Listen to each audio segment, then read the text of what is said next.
Thanks for tuning in to this week's news recap. The infrastructure bill will most likely become law on Monday.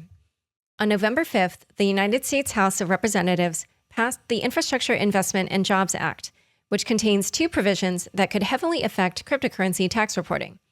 So-called crypto brokers must report customer gains via a 1099 and any transactions over $10,000 to the Internal Revenue Service. To many in the crypto community, including advocacy groups such as Coin Center and the Blockchain Association, the bill defines a broker too broadly and could potentially impose reporting requirements on entities such as crypto miners and wallet developers, for whom it will be impossible to comply.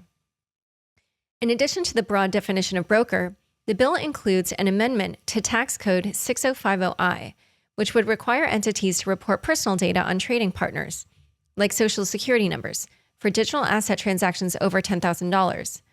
Coin Center described the requirements of the bill as unworkable and possibly unconstitutional. Even more striking, not reporting such an event would now be deemed a criminal felony, according to Abe Sutherland in his appearance on Unchained in October. Jake Chervinsky, the newly hired executive vice president and head of policy at the Blockchain Association, explained that getting the language changed is most likely a lost cause in the short term. Importantly, nothing will happen right away, he said. The crypto provisions don't go into effect until 2024. We can try to get them repealed or amended before then. He also noted the 2022 midterm elections could reshape Congress's attitude toward crypto. However, if nothing can be done to amend the legislation by 2024, a redefinition could fall to the Treasury Department. It's up to the Treasury Department to decide who is subject to the provisions, said Ivory Johnson, founder of Delancey Wealth Management, to CNBC. Similar to the broker definition, the Treasury Department will have to provide guidance. Twitter embraces Web3 via dedicated crypto team. Twitter announced a new business unit dedicated solely to crypto. The news was first reported by the Financial Times. Tess Renierson, formerly of Interchain Foundation, will be leading a team named simply Twitter Crypto. Renierson said the new unit will be focused on supporting the existing crypto community on Twitter. Twitter truly gets crypto. Hello, Bitcoin tipping and NFTs. But there's so much more to explore here, she said. She went on to cite dApps and crypto communities as areas the team is looking forward to exploring. Twitter Crypto will be working closely with Blue Sky, an offshoot of Twitter looking to build a decentralized social network. Twitter was far from the only Web2 social media giant to dip its toes into the Web3 waters this week. At the Solana Breakpoint conference, Reddit CEO Alexis Ohanian announced a $100 million investment into the Solana ecosystem through his 776 venture company. Additionally, Discord CEO Jason Citron posted a sneak peek of Discord's future, showing a direct integration with MetaMask into the popular gaming discussion platform.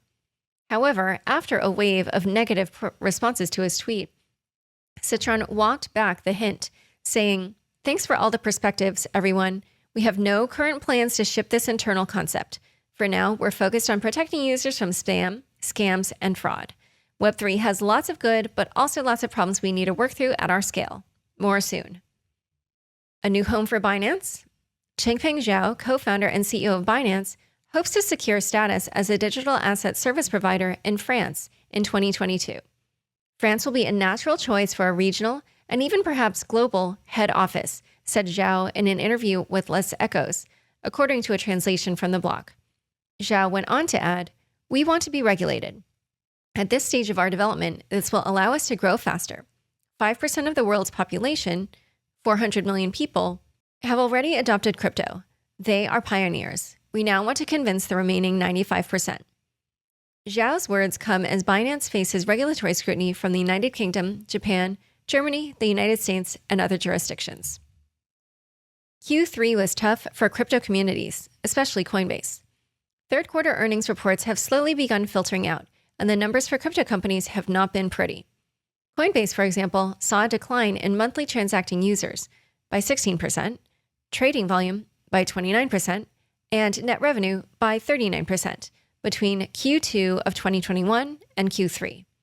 In response to the earnings report, Coinbase, or Coin shares, fell roughly 10% on Tuesday afternoon in after-hours trading.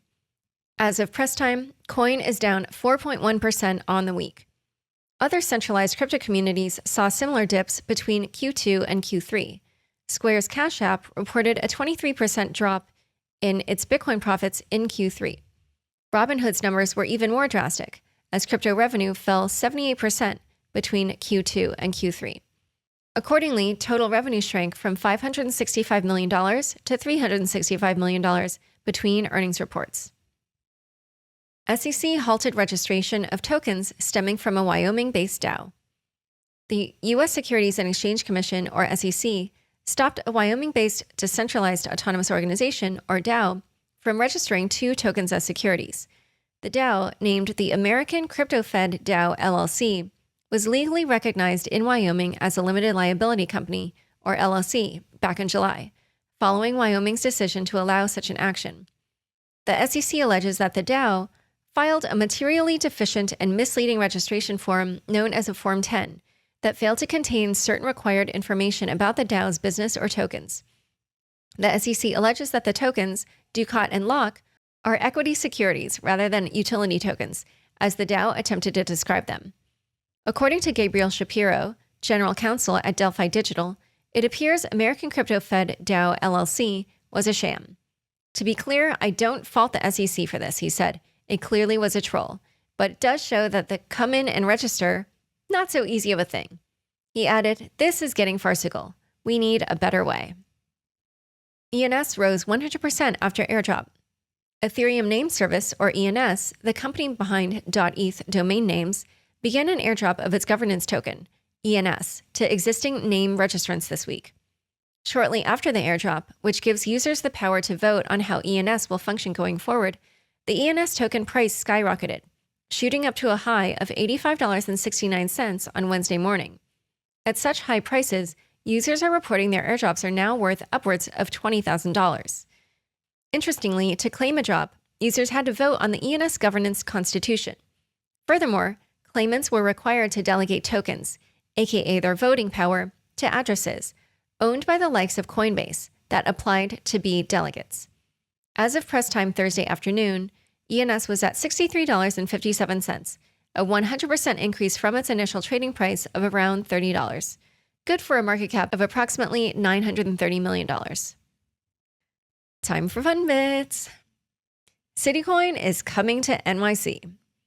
CityCoin has the full support of Eric Adams, the next mayor of New York City, to launch its NYC coin. Said Adams, who takes office January 1st, 2022, "We're glad to welcome you to the global home of Web3. We're counting on tech and innovation to help drive our city forward. Anyone can mine NYC coin, and 30% of funds spent mining the coin goes to a crypto wallet reserved for the municipal government. A similar program in Miami, dubbed Miami Coin, which is already live, has already generated $20 million, according to CityCoin." Speaking of Miami Coin, Miami Mayor Francis Suarez announced that it will be the first city to give a Bitcoin yield directly to residents by using the proceeds of Miami Coin. All right, thanks for tuning in. To learn more about Sam and Alameda Research, be sure to check out the links in the show notes. Unconfirmed is produced by me, Laura Shin, with help from Anthony Yoon, Mark Murdoch, and Daniel Ness. Thanks for listening.